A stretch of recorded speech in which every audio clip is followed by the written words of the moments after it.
Hello, my name is Randy Cryle, and in my hands are 5 pair of phenomenal running sandals.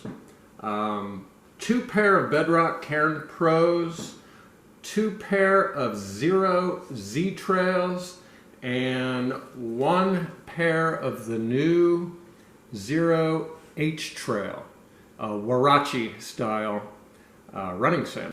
Before diving into details about these sandals, just a kind of a quick overview of where I'm at. I'll be 62 years young in August, and on my 62nd birthday, August 25th, I will be running the North Country Trail 50K in Michigan again. Kind of cool that it falls on my birthday. Recently, I believe it was March 9th, I acquired my belt buckle for a 28th official 100-mile foot race. And last year,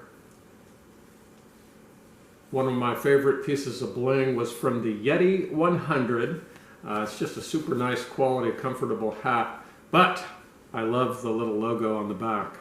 Born to Run Trails. Today is April 6th, and later this month, final weekend, I'll be attempting 100-miler finish number 29 at the C&O Canal 100, and depending on the weather, that'll be a factor in what my choice of footwear will be.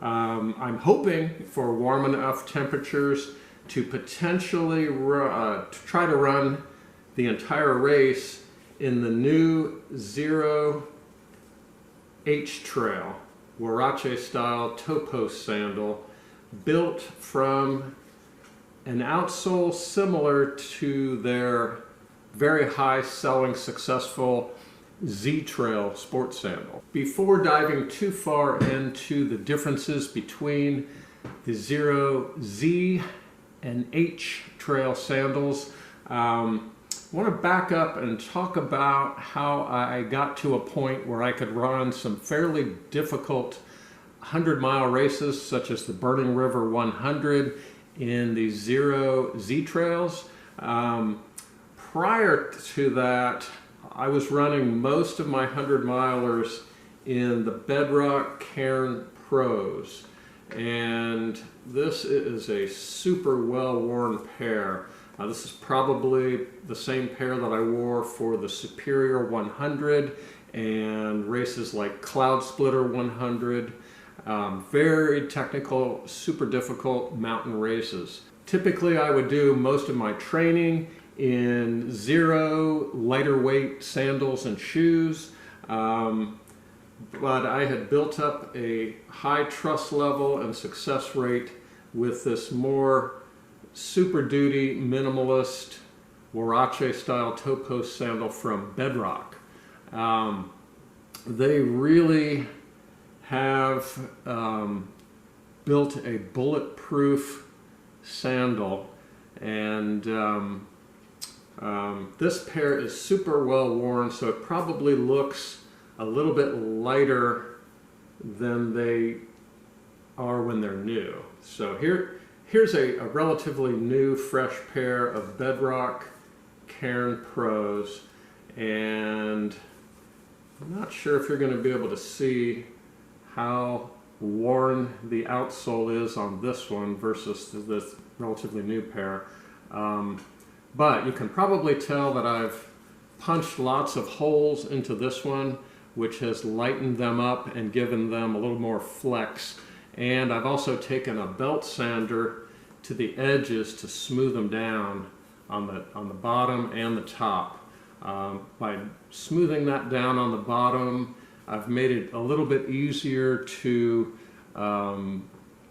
get over sharp rocks and roots and such without the sharper edge of the sandal getting hung up. So I've probably got at least 10 or 20 hours into customizing this pair of Bedrocks. So these were a key part of developing my success rate at finishing 100-mile races in a minimalist fashion.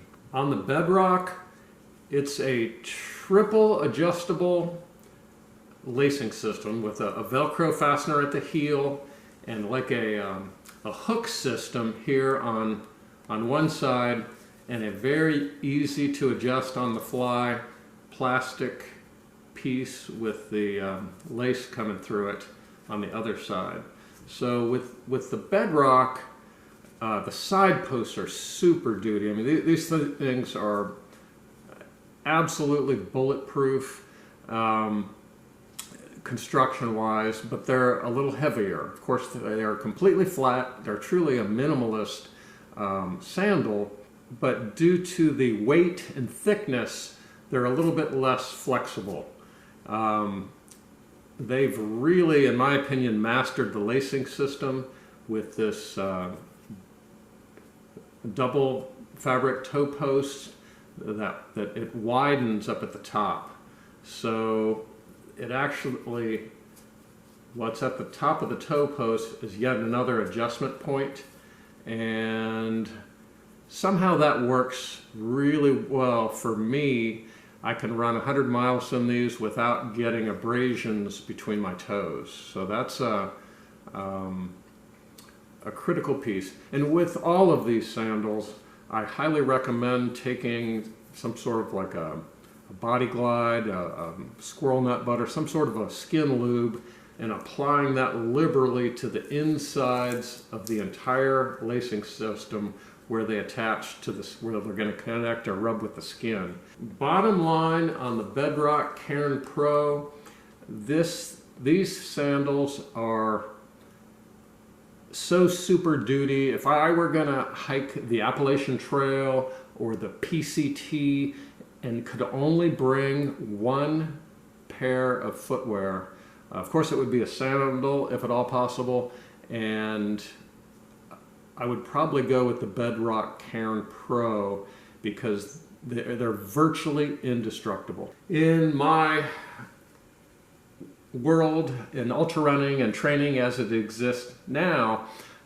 I am at a point where I can run 100 milers with less on my feet. So generally, for any given application, less is more.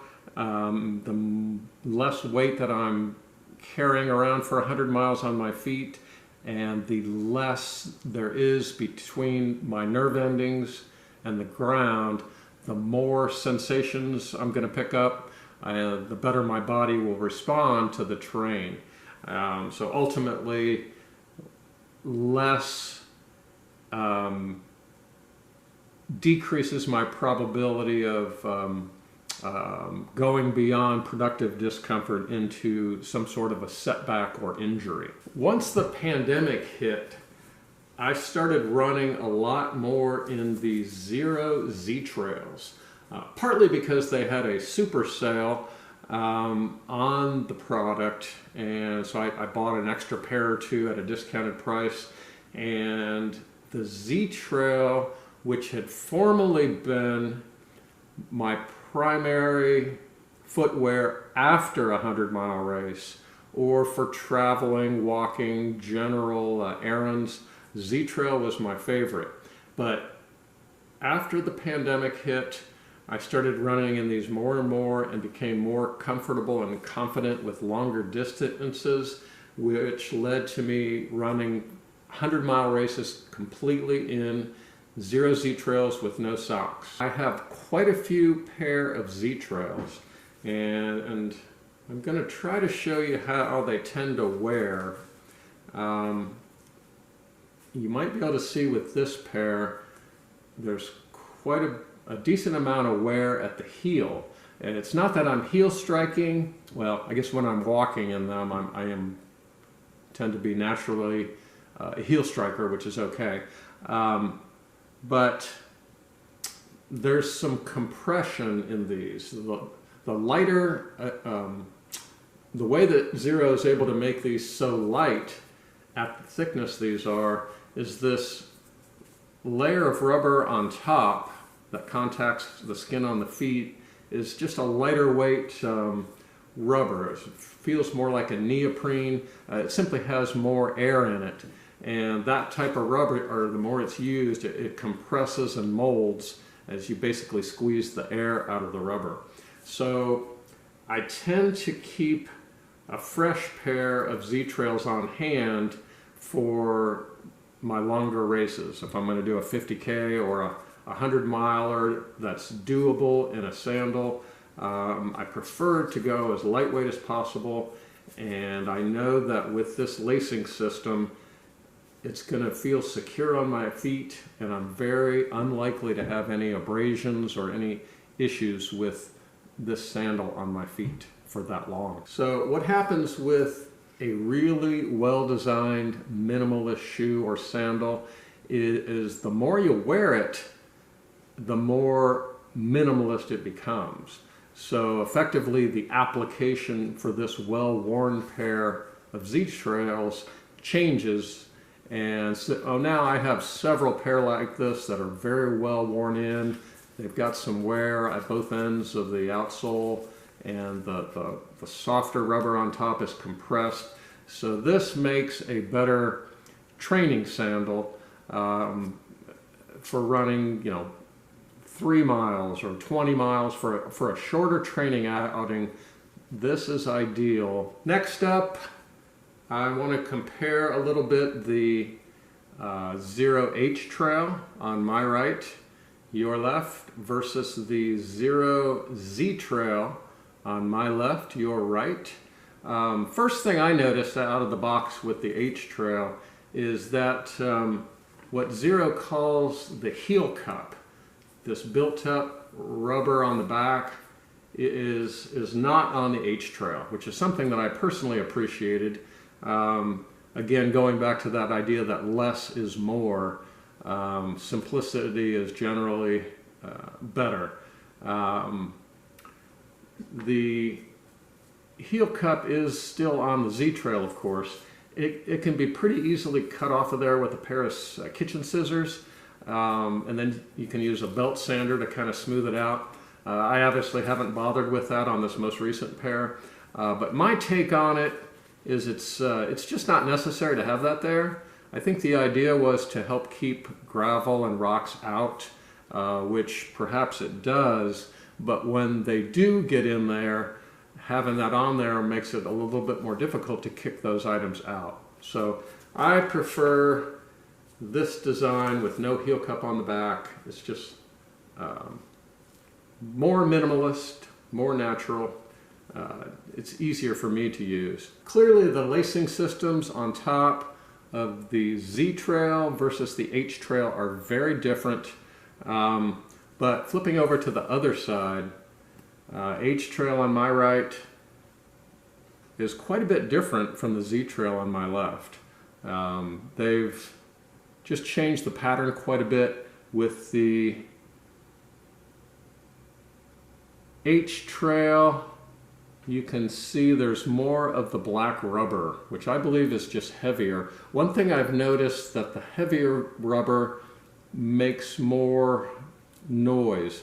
Sandals are kind of notorious for making a kind of a clapping sound on hard trails or on paved surfaces. And since I received the wear tester pair of H Trails very early this year, and because it was so cold outside, I ran a lot on an indoor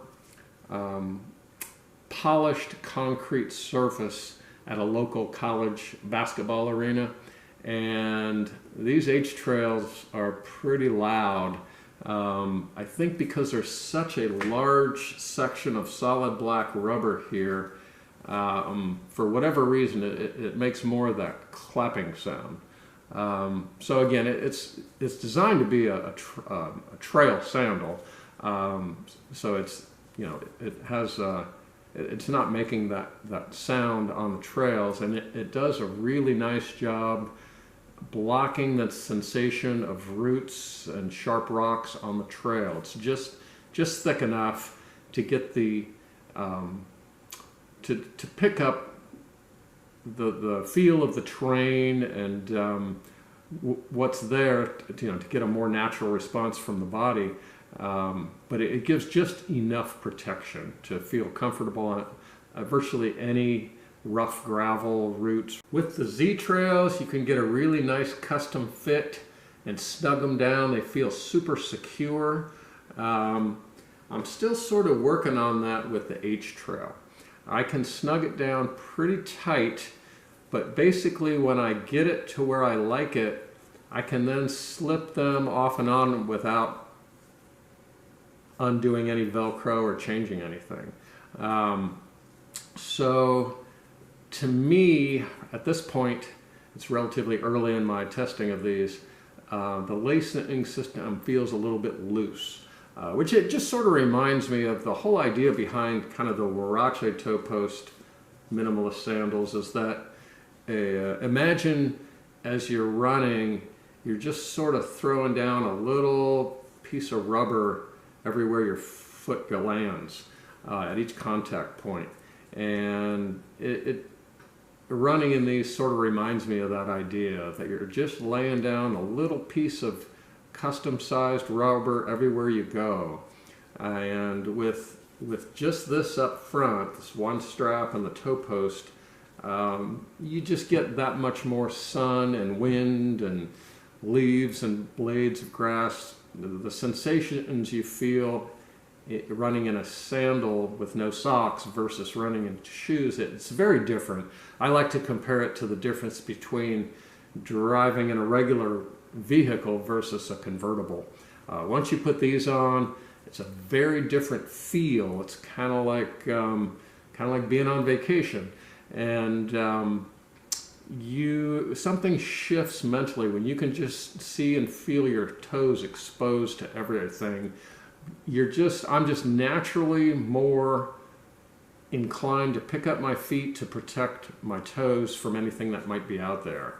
I'd say the first lesson I learned from a thinner pair of Huarache sandals from Invisible shoes, now called Xero shoes, was to pick up my feet every single time. Tighten up that stride, pick up the feet.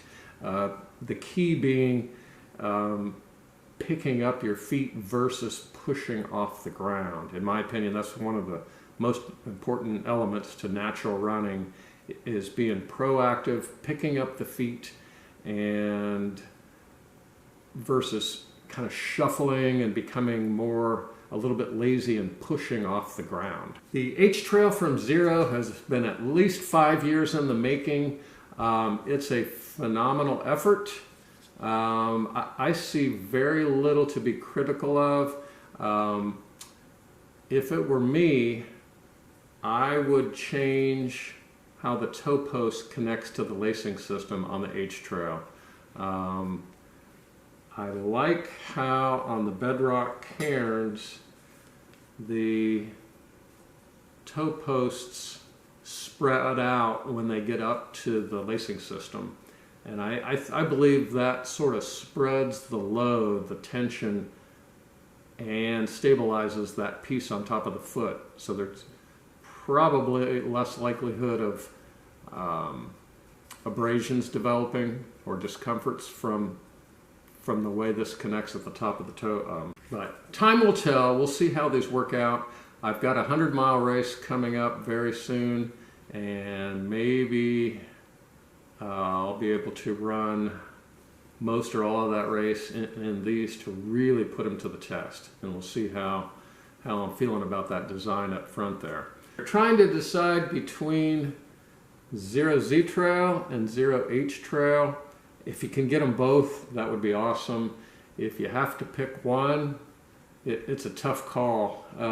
It took me a while to adapt to the Z Trails, but once I did and got used to them, now I'm kind of having a little bit of trouble getting used to the H Trail. If you have to pick between one or the other, I'd say that for the average person, the Z Trail is a little bit less risk, because for some people they just have a very difficult time adapting to the toe post. But if you're truly wanting to go as minimalist as possible, you know, this Huarache design is where it's at. you'll have less tan lines on your feet as well. So whatever you do this summer, don't have pale feet all summer long. It's not a good look, and just getting out there and getting that feel of being in a convertible car via what you put on your feet, it's a really good feeling, and I think it can be very good for encouraging you to get outside, encouraging you to run further, more frequently, and more naturally, in a more healthy way. I need to disclose that of these 5 pair of sandals, the H trails were provided complimentary by Xero Shoes in return for an honest review. And for 13, 14 years, I've been an affiliate partner for Xero Shoes. And if you click on my affiliate link, if I'm lucky, I might earn some referral money. And that kind of keeps me in business in terms of blogging and vlogging and running and racing and keeping geared up. So I certainly appreciate your support, and thank you for watching. Happy trails.